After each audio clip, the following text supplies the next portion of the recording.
தலக்கடி ஜம் தலக்கடி ஜம் தலக்கடி ஜம் தலக்கடி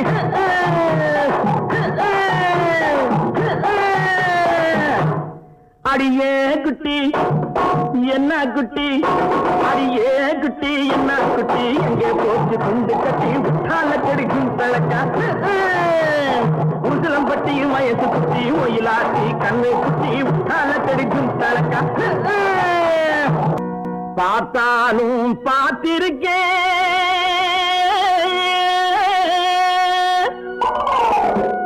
நாம் பல பேரை பார்த்திருக்கேன்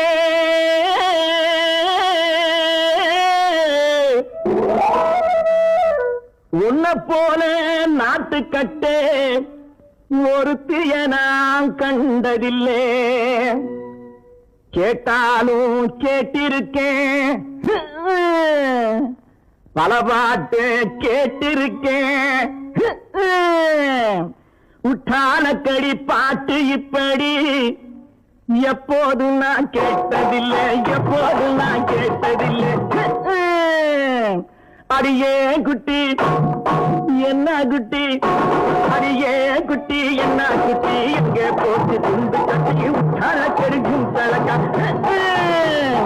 உசிலம் பட்டி வயசு குட்டி ஒயிலாட்டி கண்ணு குட்டி உற்றாலக்கடி தலக்கா ஜிம்தலக்கா ஜிம்தலக்கா ஜிம்தலக்கா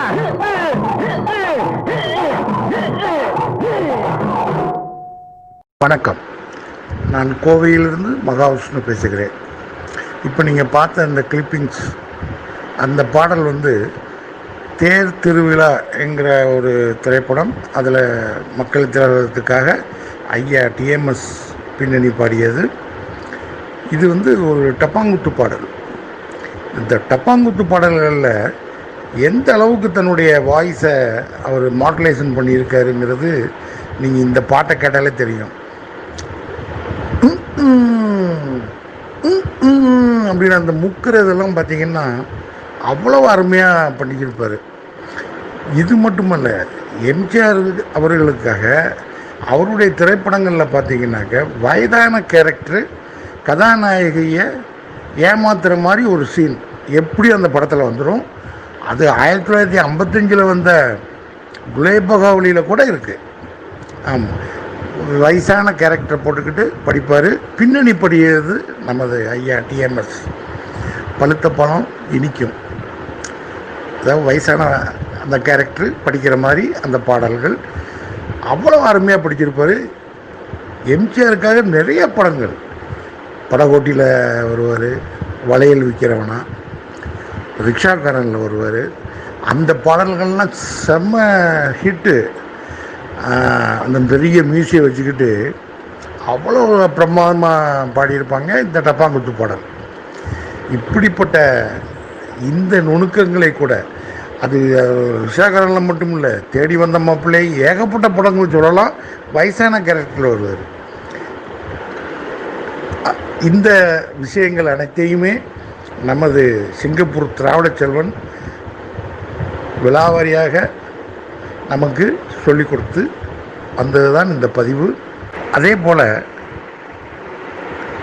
மற்ற நடிகர்களுக்குமே இந்த வயதான கேரக்டர்களில் ஐயா தன் குரலை அந்த வயசானவங்க படிக்கிற மாதிரியே படிச்சிருப்பார். ஜெய்சங்கருக்கும் சரி, ரவிச்சந்திரனுக்கும் சரி நிறைய பாடல்கள் இருக்கின்றன. அதில் ஒரு பாடல் 3 எழுத்தில் நினைக்கிறேன்,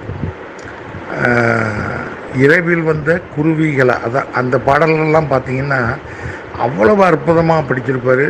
ஜெய்சங்கருக்குமே பல படங்களில் படிச்சிருக்காரு.